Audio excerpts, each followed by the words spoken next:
Yo, salut à tous, c'est Chapeau de Paille. On se retrouve aujourd'hui pour la review du chapitre 337 d'Autorico, donc qui prend part dans la suite des événements qui se passent dans le monde gourmet.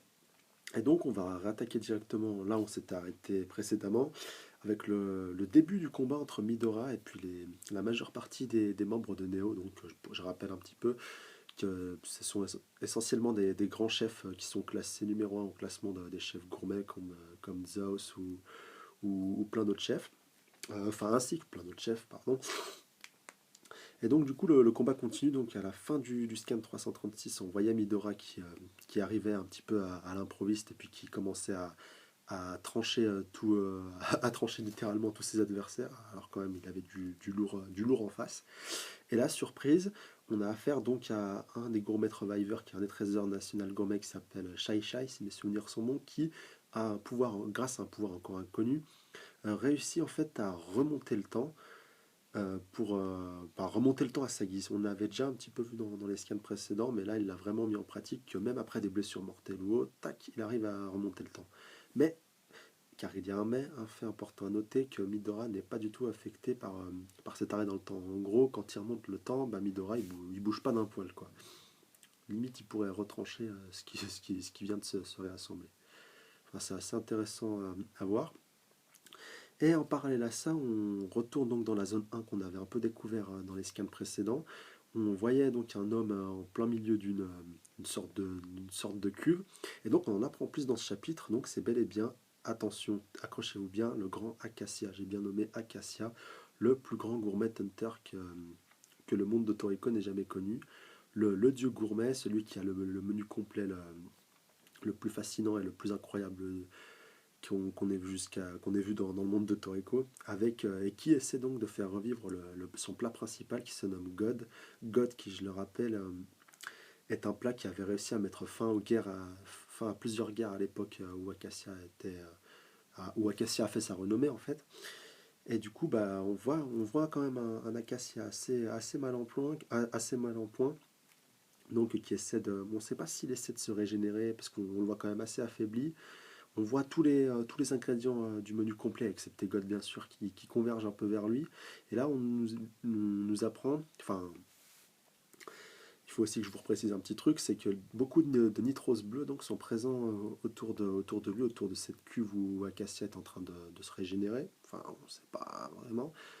Et du coup, on apprend ici vraiment que les nitros bleus sont liés à Acacia. Voilà. Alors que par le passé, quand même, je tiens à le rappeler quand on a vu son flashback et tout, que c'était quand même ses ennemis, ses principaux ennemis. Et du coup, là, on apprend qu'ils sont vraiment associés avec lui et qui même eux veulent l'aider. Alors après, peut-être qu'ils se servent de lui juste pour pouvoir faire réapparaître God et pouvoir se l'accaparer, parce que God, tout le monde sait que. Tout le monde désire God, que ce soit Ligio, que ce soit Toriko, que ce soit le Bishukai ou Neo. Ils désirent tous qu'une chose, c'est God et le menu complet d'Acacia. Et donc après, par la suite, le chapitre il continue sur ça. Et on voit une sorte de petite bestiole dans le corps d'Acacia. C'est assez bizarre et on voit cette créature s'échapper. Cette créature, elle a un appétit féroce. On la voit littéralement se jeter sur un nitros bleu. Elle lui bouffe littéralement une partie de son corps. Et le nitros bleu, bah, grâce au pouvoir et au savoir qu'ils ont hérité, il arrive à se régénérer illico presto. Il se fait ressortir par la bouche, il en est indemne. Et on voit cette sorte de créature continuer sa route, un petit peu un petit peu avancé dans le chapitre. On la voit bouffer quand même un tigre de niveau de capture de plus de 5000, de plus de capture niveau 5000. Enfin, c'est quand même impressionnant. Alors moi j'ai plusieurs hypothèses par rapport à cette créature. Je pense que c'est la matérialisation d'une partie du démon comment on pourrait appeler ça, du démon de l'appétit d'Acacia. Comme on a pu le voir avec Toriko et tous les grands commentateurs comme Zebra, comme Coco, comme Sunny, ils ont tous un démon de l'appétit. Je ne me rappelle plus exactement le nom exact. Si vous ne l'avez pas, n'hésitez pas à le partager dans les commentaires. Et donc, j'ai l'impression que c'est cette sorte de démon qu'on n'avait pas encore vu matérialiser. Là, je pense que c'est même une infime partie, parce que l'appétit d'Acacia, quand même, ça doit être quelque chose quand on voit déjà Toriko, Zebra et beaucoup d'autres l'appétit qu'ils ont. Quand on voit Acacia à côté ou même Midora, bah, en comparaison, là, on a affaire à du très très très très lourd. Et donc à la fin du chapitre, on voit cette créature qui arrive jusqu'à, attention, surprise, face à Jiro, Setsuno et Chichi. Chichi, qui je rappelle, est un ancien Nitros qui a aidé nos amis à avancer dans le monde gourmet au début du coup, après que Chiryu soit décédé dans la première partie et que ces quatre apprentis se réunissent, c'est lui qui leur a donné les clés pour rentrer dans le monde gourmet, pour arriver à y progresser jusqu'à ce qu'on soit ici. Donc il est avec Setsuno et avec Jiro, le roi de l'étourdissement. Voilà. Donc du coup, bah, ça laisse beaucoup présager pas mal de choses par rapport à la suite, comment Jiro va réagir, enfin quand même directement cette créature a affaire à un sacré client, enfin même trois gros clients, si on compte aussi Setsuno et Chichi, et donc j'ai hâte de voir ce qui va se passer par rapport à ça. Et aussi, d'autre part, du coup, je reviens sur le combat par rapport à Midora, parce que ça, c'est un petit peu en parallèle dans le chapitre, c'est un peu dispatché des deux côtés. Donc, j'en reviens du coup là où j'en étais avec ce combat entre Midora et les principaux membres de Neo. Du coup, le, leur trésor national gourmet, Gourmet Survivor Shisha, il a fait remonter le temps. Et avant que Midora décide de contre-attaquer, qui c'est qui apparaît? Bim, grosse surprise, Joa, le chef en personne de Neo. Un personnage vraiment charismatique, un des plus grands méchants depuis l'apparition de Neo durant l'arc du tournoi de la cuisine gourmet, qui a vraiment réussi à mettre en difficulté Toriko Komatsu ainsi que tous nos héros. C'est vraiment un personnage haut en couleur et très intéressant et encore mystérieux. Et du coup, ça présage un gros combat entre Midora et Joa. Et ça va vraiment être du très très très très, très lourd. Je tiens aussi à préciser que quand on a vu Acacia au début du scan, il y a un Nitros bleu qui a dit que Acacia demandait Joa. Donc là, on apprend qu'on a vraiment un gros lien entre Neo, les Nitros bleus et Acacia, et que même Acacia connaît Joa, chose qu'on ignorait totalement. Enfin, déjà qu'on ignorait qu'Acacia était encore en vie, et maintenant on sait qu'il connaît en plus Joa, et qu'il a un lien avec les Nitros bleus, donc ça laisse soulever beaucoup d'interrogations.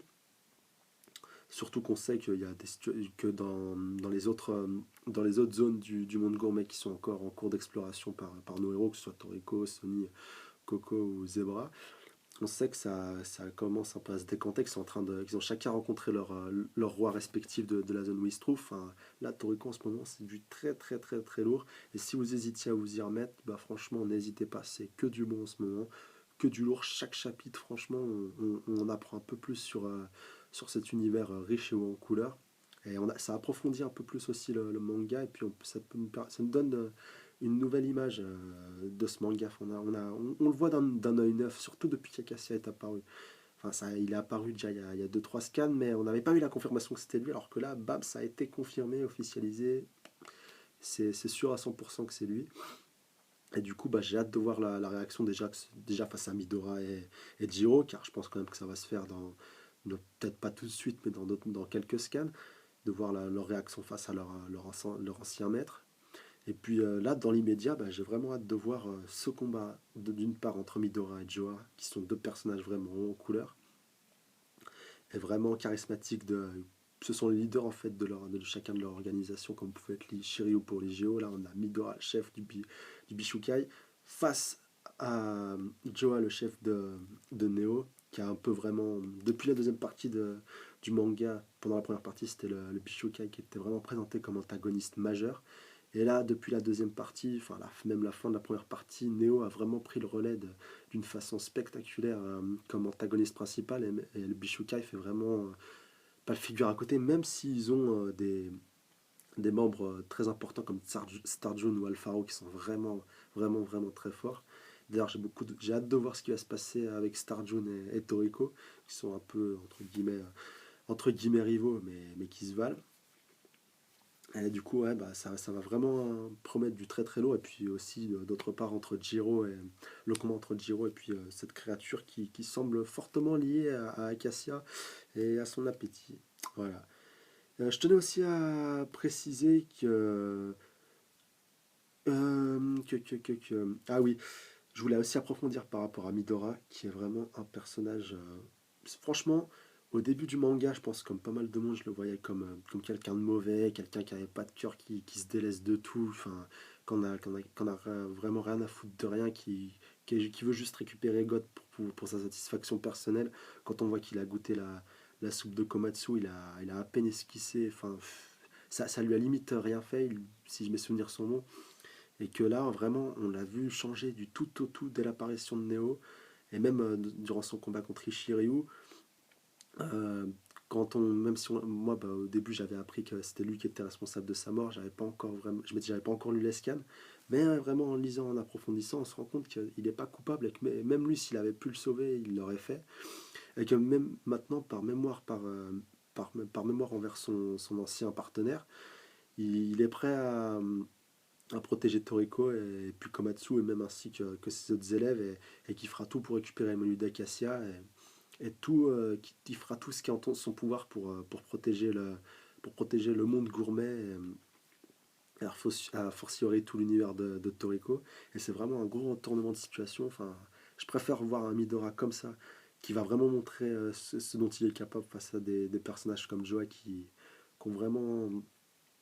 Enfin, c'est vraiment un adversaire à sa mesure, quoi. C'est pas comme s'il affrontait, s'il affrontait un faible Gourmet Hunter. Là, ça va être vraiment un vrai défi pour lui. Et j'ai hâte de voir ce qui va se passer par la suite. Même sa relation, enfin, admettons une fois que Neo aura été vaincu, ou autre, voir sa réaction par rapport à Toriko, les autres, tout ça.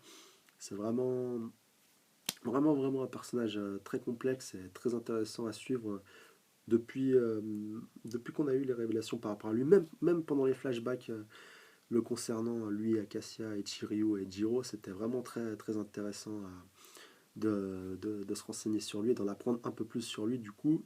Et je pense qu'on en apprendra encore un peu plus par rapport à son passé, par rapport à sa naissance, tout ça, puisque c'est encore un petit peu obscur. Voilà. Donc bah, je vais vous laisser là-dessus.